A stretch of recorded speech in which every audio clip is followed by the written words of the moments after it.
Today we're going to be recapping UFC Fight Night, Covington versus Buckley in Tampa that happened yesterday. Let's get right into it. We're only going to be doing the main event. Let's go. Nice and simple. Navajo Sterling versus Tuco Tucasas. This fight, fire.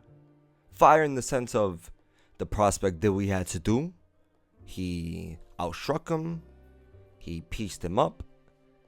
This other guy, Tucos, had some type of success in the second round. It wasn't an instant starch, which everyone expected. But Sterling did what he had to do, coming out of City Kickboxing, baked them up, cooked them up, sauced them up. Next fight, easy, clean win for Navajo. This one was a good fight, back and forth, competitive. It was close too, but at the end of it, I already knew that Marcos was going to get the win.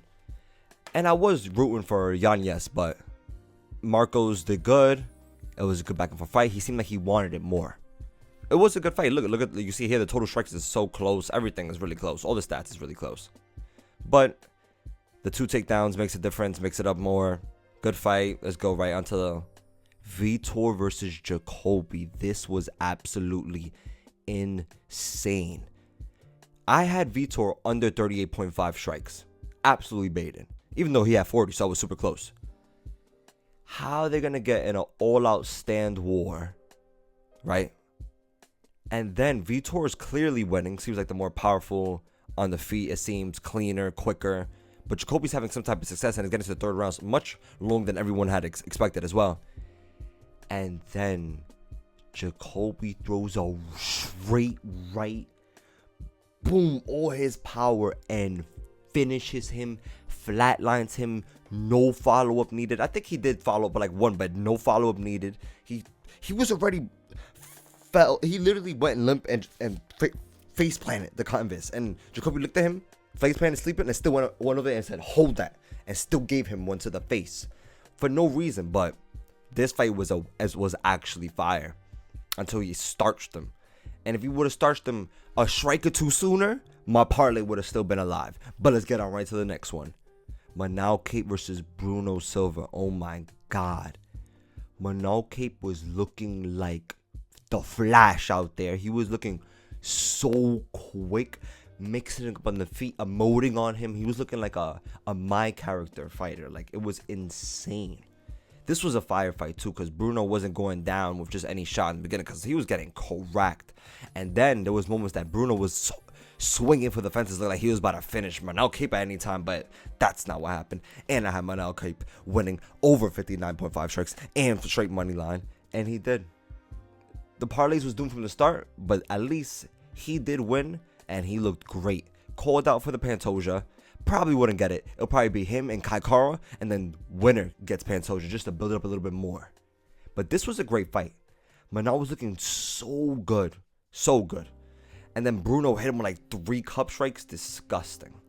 But let's get right to the co-main event. Oh my God. This fight was actually, I'm baiting here. This fight was fire. Fire. Like, I didn't realize that it was going to be a scrap like that for me. They were going after it, just throwing to the wind, just throwing stuff to throw stuff for me, getting cracked and just continuously coming back. And I was going for Cup too in this one. I was going for Cup. And this was such a great fight, such a back and forth. And I honestly thought Billy at a certain point was gaining momentum. He was probably going to get the win. But when Cub came out of nowhere with that 1-2 finish, oh my God, you can see the reaction I posted. I exploded, literally, in every way. It was insane. I was like, oh my God.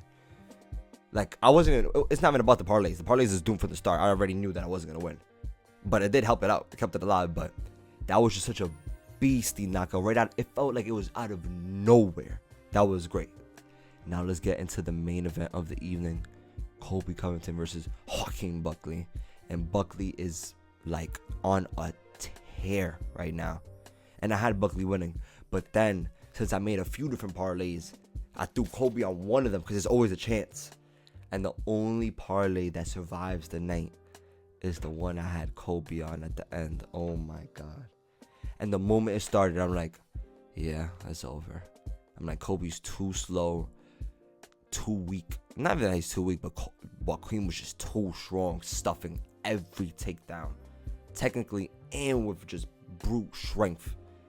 He was piecing him on the feet, piecing him. Colby was taking big shots, big body shots, big combos.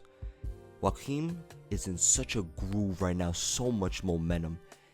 And he should have got the finish. They shouldn't have stopped it. That cut was not bad enough. Irene Aldana and the Sphere card had who is it? Jason? A Jason axe to her face, straight down, and they didn't stop it. They were letting it rock. And Colby just had, it was a lot of blood. That's what it was. It was because it was a lot of blood. But Colby just had like a little, it was beast. Don't get me wrong, it was beast. But there's been a whole bunch of cuts like that, even worse, that weren't stopped. I wish they would let us continue more, just so we could see more violence. But this was a good fight in the sense of Joaquin was really that guy. Now he's that guy. He's undeniable at this point. Next fight has to be someone big. Either title shot or right before title shot, title eliminator, title contender, however you want to phrase it. Fight night, UFC, this was honestly one of the best fight nights of the whole year from top to bottom. I hope y'all enjoyed. Have a great one, and we'll be back.